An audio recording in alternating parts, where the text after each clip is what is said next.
All right, mind-muscle connection. What exactly is it? Is it important? Do you need to worry about it if your goal is lean muscle development? And if so, how do you improve it? All right, first, straight off the bat, starting out training way back, well before I did all my studies, before all my years of experience, I remember the first time I heard about mind-muscle connection. And I'll be honest, that very first time I thought it was some gym myth, some Jedi gym mind trick. But fast forward now, I would now say that mind-muscle connection is one, if not the most important aspect of effective training. So first of all, what is it? Well, as you know, movement is controlled by the brain. The first step towards muscular contraction is a signal sent by the brain to your targeted muscle with the instruction telling it to actually contract. It's at the junction point known as the neuromuscular junction where the mind-muscle connection actually takes place, where the brain signal crosses from the nerve and binds onto the surface of the muscle fibers, and then bam, muscle contraction. So, is this mind-muscle connection, is it actually important? Well, the more you can improve this communication, the more muscle fibers you're going to end up recruiting. By improving your mind-muscle connection, you are actually increasing the number of muscle fibers being recruited when you perform an actual lift.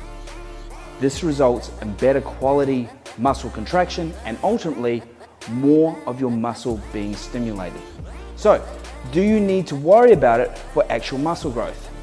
Well, think about this. The body ultimately wants to lift loads and weights that you presented in the most effective manner and planes of movement possible. To do this, it wants to distribute the loads that you actually lift into as many different muscle groups as it possibly can, because this makes the lift biomechanically easier. Now that's cool if you're powerlifting, lifting a weight from point A to point B, but not so cool if you're trying to focus on a particular muscle to grow. If you can establish a strong mind-muscle connection with all of your individual targeted muscles, you'll be able to recruit and fire them more effectively in each appropriate lift, meaning more stimulus and ultimately more growth exactly where you want it. So, how do we improve it? Couple of points. First thing, drop the ego. It's not all about lifting huge amounts of weight. It's about feeling the contraction with every lift. How do we do this? Try slow down the movement. Actually feel every inch of the contraction. You need control at all points of the range. Try isometric holds.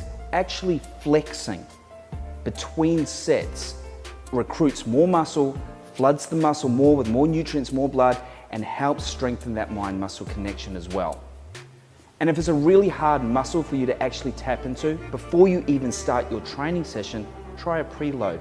Pump the muscle up. Do a number of sets that are high reps to fill the blood, establish a pump, that in turn will strengthen the mind-muscle connection. The take-home point here, guys, is mind-muscle connection should be of priority above the amount of weight you lift. All right, until next time, we're out.